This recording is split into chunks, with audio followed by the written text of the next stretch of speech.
What's up, guys? It's Victoria from Under Victoria's Spell, and in today's video I'm going to be talking about my September monthly wrap-up.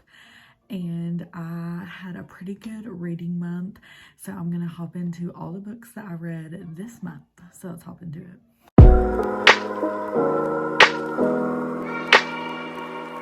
Okay, so I read a total of 7 books in the month of September and only DNF'd one. I feel like that's pretty good for me. It was a really good month. I'm going to start out with my books that I reread and my DNF books before I get to the books that I read that were new to me. So let's start off with my DNF book for the month. I tried to read The Doctor by Nikki Ash. And I was really excited about this one. This was an author that I was really wanting to read. I've heard nothing but good things about her. So I wanted to start at book 1 in the Nashville Neighborhood series because I like to read series in order even if they are standalone romances. And so this one intrigued me. It was an age gap romance. It was a ex-boyfriend's dad, and I do like those.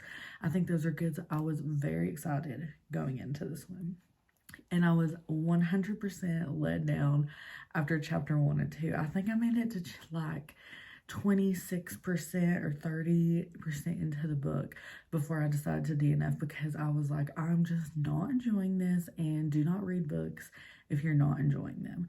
So I DNF'd this book because I just thought it was too insta-love, insta-lust. The story was all over the place, and I really was having an issue with our main male character's name, which there's nothing wrong with this name, but his name was Greg.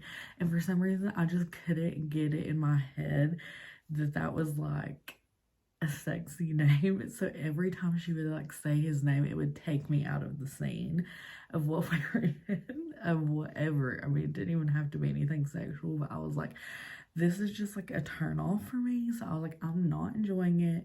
The story is just too rushed. They don't even know each other, and they're kind of like obsessed with each other, and I'm not enjoying it. So our story kind of starts out with our heroine, and she's back for the summer while she is on college break, and she's already been having issues with her high school boyfriend. He really just only wants her for one thing, if you know what I mean. So they're already having issues, and so she decides to break up with him, and then she kind of like something happens so randomly that I was like, whoa, I didn't even feel y'all's tension or chemistry. I just could not get into the story. Now, the steamy was okay. Like, that would have got 1 star, you know, at least for me, if I would have finished the book.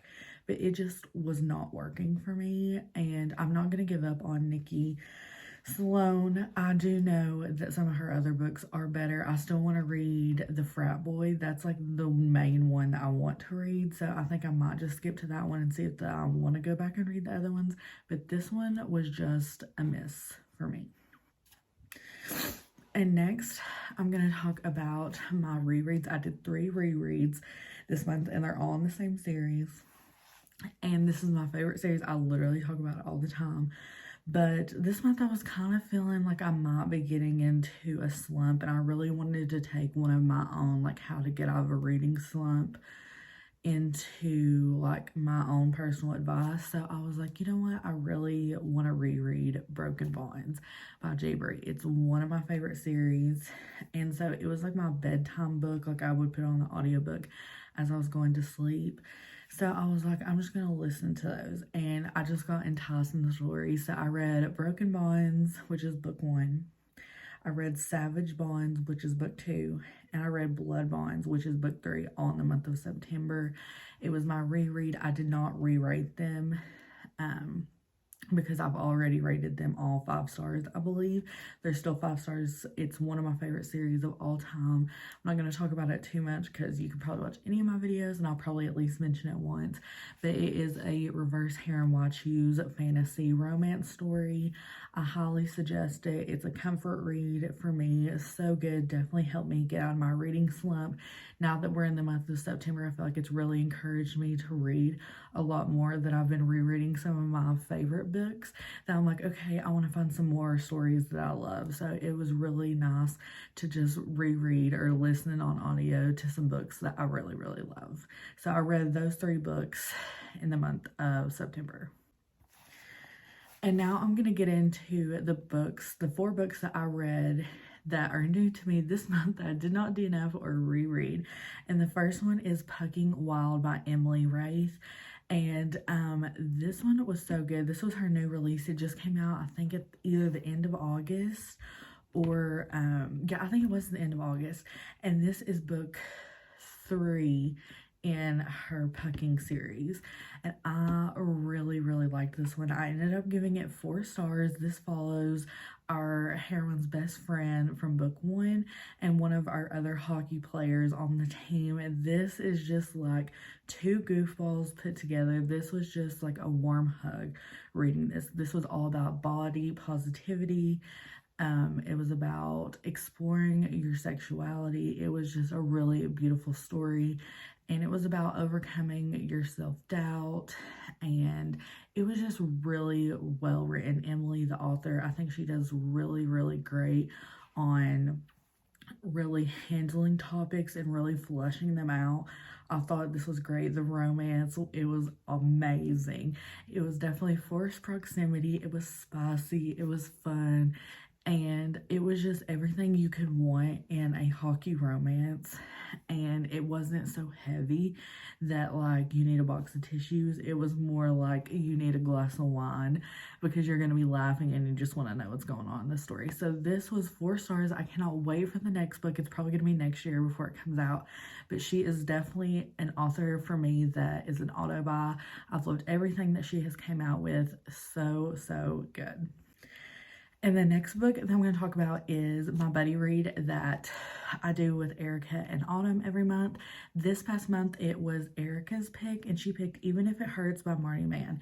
Now, this is a book that I have seen around everywhere before, and I know this is a hard-hitting, emotional book. It's made people cry. It's made people frustrated. So I did know what this book was before going into it. And I have read Marnie Mann before. It was another one of our buddy read picks, and I really enjoyed it. So I was totally okay with Erica's pick. Now, I've debated on what I would give this book. And I went back and looked at my Goodreads to see what I rated it. And I gave it 3 stars. And I think that's me being very, very generous. Very generous. It deserves less than that, but I'm going to leave it at 3. But really, it deserves a 2, but I'm going to leave it at 3. This story had so much potential. So much potential because Marnie Mann is a great writer. She writes emotion very, very well, angst, and she could have written this so differently, and it would have been a 5-star. This follows our heroine as she falls in love when she's in college and she experiences her first heartbreak, and that's devastating. And then it follows our heroine in present day as she falls in love and meets her husband. And then we're continuing on in present day, and we see the first love again, and it was just a cluster. I feel like the characters were not fleshed out. I feel like it was very like, I woke up today and ate toast, and then I had sex, and then I went to bed, and I woke up and went to the coffee shop the next day. Like, I felt like that's how it was written, and I really didn't enjoy that. I feel like she could have fleshed things out with both relationships a little bit better, and I feel like it would have been more hard-hitting because of how heartbreaking that her first love was and what she was going through with her husband. I feel like it could have been so good, and it was a letdown. I was very much disappointed in this book, very much so. Steamy scenes, great, amazing, no complaints about that. The characters, very disappointing. Very disappointing. I also don't like how the ending was handled. I did not like the last chapter. I thought that it should have went a different direction, and it just did not like it. So for me, I know this is a lot of people's favorites. They connect to it. That's great. That's amazing. For me, I did not connect with it. And the next book that I'm going to talk about is the final book in the Wrecked series, and that's Beneath the Wreckage by Catherine Cowles. I finally finished the Wrecked series. So sad to see that series close up, but I'm glad everyone got their happy endings. And honestly, I really enjoyed this one. This is kind of like Gilmore Girls meets romance, okay? And I love it. I love Gilmore Girls. I ended up giving this one 4.5 stars.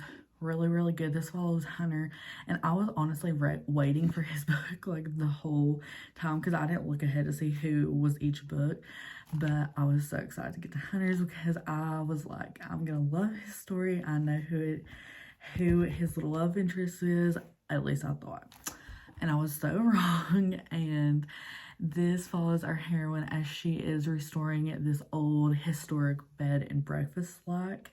And Hunter, of course, is a construction worker, and he is helping repair this inn with her.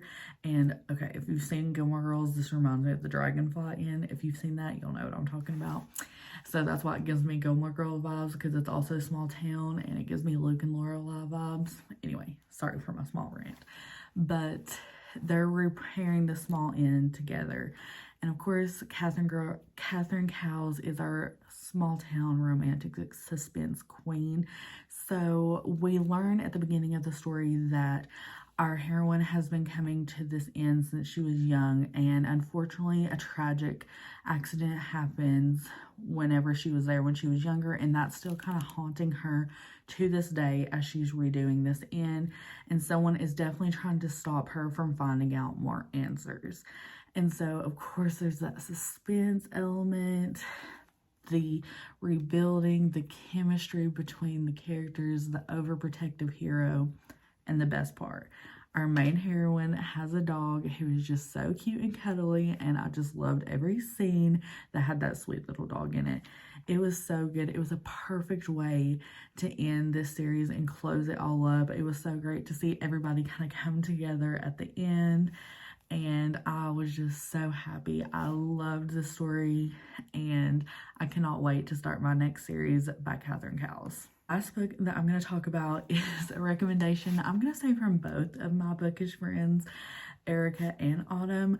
Autumn is kind of the one that pushed me more to read it because she had read it more recently, but I know how much Erica also loves this book, so I'm going to say both of them recommended this to me. But it is Flock by Kate Stewart. This is a book that has been on my radar, but I honestly kind of forgot that it was on my radar because it had been on my TBR for so long. But after Autumn had read it, I was like, okay, this looks kind of good. It's a reverse harem, and I love reverse harem. So I gave this book 5 stars. I was addicted to this book. Okay, it is so good. So good. Thank you, Autumn. Thank you, Erica.